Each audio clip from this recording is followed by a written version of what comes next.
कुरुक्षेत्र युद्ध से पहले अर्जुन ने श्री कृष्ण से पूछा, माधव, आपने कहा है कि यह संसार केवल कर्म और हिसाब किताब पर चलता है, पर क्या सचमुच हर ऋण, हर लेन देन चुकाना ही पड़ता है? अगर कोई टाल जाए तो?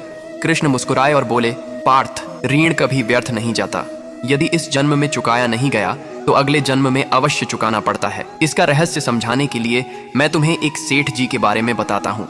एक नगर में एक सेठ रहता था जो बहुत दानी और धर्मात्मा था। उसके पास जब भी कोई उधार मांगने आता वह कभी मना नहीं करता था। बस इतना पूछता, भाई कर्ज इसी जन्म में लौटाओगे या अगले जन्म में? जो ईमानदार होते वे कहते कि इसी जन्म में चुका देंगे, और जो चालाक होते वे हंसकर कहते अगले जन्म में लौटा देंगे। उसका मुनीम वैसा ही बही खाते में लिख देता। एक दिन एक चोर भी आया और उसने पैसे मांगे। सेठ ने उससे भी वही सवाल किया। चोर ने चालाकी से कहा, अगले जन्म में लौटा दूंगा। मुनीम ने हिसाब लिख दिया और पैसे दे दिए, पर उस चोर का असली मकसद था सेठ की तिजोरी देखना। उसने देखा और तय किया कि आज रात सब कुछ चुरा लेगा।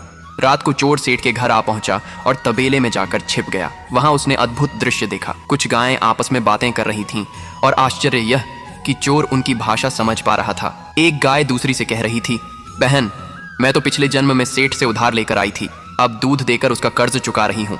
जब तक पूरा हिसाब न निपट जाए मुझे यहीं रहना होगा। दूसरी गाय बोली, मुझे भी कई साल हो गए हैं, अब तक जितना दूध दिया है वह मेरे पिछले जन्म के ऋण का प्रतिफल है। यह सुनकर चोर कांप उठा। उसे समझ आ गया कि कोई भी ऋण बचता नहीं, चाहे इंसान रूप में चुकाओ या फिर किसी और रूप में। अगले ही दिन वह डर के मारे भागा भागा सेठ के पास गया और तुरंत सारा कर्ज लौटा दिया। कृष्ण ने अर्जुन की ओर देखकर कहा, पार्थ, यही संसार का सत्य है। हम सब किसी न किसी हिसाब से जुड़े हैं। कोई माँ बनकर ऋण चुकाती है, कोई पुत्र बनकर, कोई मित्र बनकर, कोई शत्रु बनकर। जो बोओगे वही काटोगे।